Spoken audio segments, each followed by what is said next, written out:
Polar and non polar molecule क्या होता है? तो सिंपली आपको याद रखना है कि अगर किसी मॉलिक्यूल का डायपोल मोमेंट जीरो के इक्वल नहीं है तो वो हो जाएगा पोलर मॉलिक्यूल। अगर किसी मॉलिक्यूल का डायपोल मोमेंट जीरो है तो वो हो जाएगा नॉन पोलर मॉलिक्यूल। ओके, तो यहाँ पे देखिए, अगर mu not equal to zero है तो पोलर मॉलिक्यूल, अगर mu is equal to zero है तो नॉन पोलर। एग्जाम्पल से समझते हैं। यहाँ पे देखिए, लॉन पेयर है।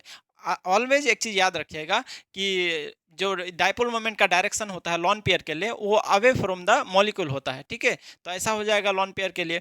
और यहाँ पे देखिए हाइड्रोजन और नाइट्रोजन, तो नाइट्रोजन का इलेक्ट्रोनेगेटिविटी वैल्यू ज्यादा है, तो जिसका इलेक्ट्रोनेगेटिविटी वैल्यू ज्यादा होता है उसके तरफ वेक्टर का डायरेक्शन होता है। ठीक है, यहाँ पे देखिए इसका भी वेक्टर इसके इस तरफ होगा नाइट्रोजन की तरफ, और इसके लिए भी नाइट्रोजन की तरफ होगा। तो ओवरऑल अगर देखें तो सारा वेक्टर क्या है, ऊपर की तरफ जा रहा है, तो ओवरऑल क्या हो जाएगा, ऊपर हो जाएगा। तो म्यू यहाँ पे क्या है, नॉट इक्वल टू जीरो। अगर mu not equal to zero है तो ये NH3 क्या हो गया, पोलर मॉलिक्यूल। अब यहाँ पे देखिए HCl, HCl में देखिए किस तरफ वेक्टर होगा, इधर होगा। क्यों? क्योंकि क्लोरीन का इलेक्ट्रोनेगेटिविटी वैल्यू ज्यादा होता है, तो ये जो इलेक्ट्रॉन है ये क्लोरीन की तरफ शिफ्ट हो जाएगा, तो डेल माइनस हो जाएगा और इधर डेल प्लस हो जाएगा। ठीक है, तो म्यू निकालना है तो म्यू कैसे निकाल सकते हैं, Q into D, Q charge और ये इंटरन्यूक्लियर डिस्टेंस, ऐसे निकाल सकते हैं। तो यहाँ भी म्यू जो है वो नॉट इक्वल टू जीरो, तो HCl क्या हो जाएगा, पोलर मॉलिक्यूल हो जाएगा। ओके, अब mu is equal to zero तो नॉन पोलर। यहाँ पे देखिए आप,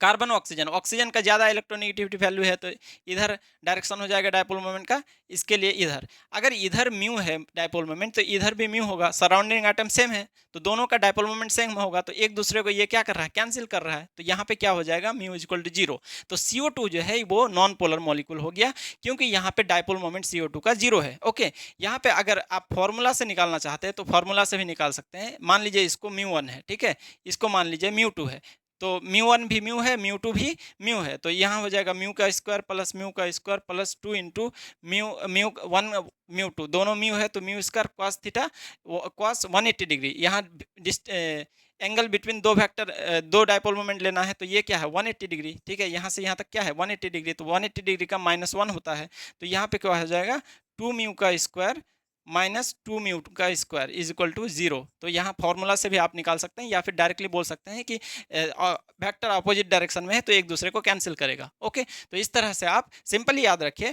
कि अगर mu not equal to zero तो polar molecule, mu is equal to zero तो non polar molecule. Okay, thank you.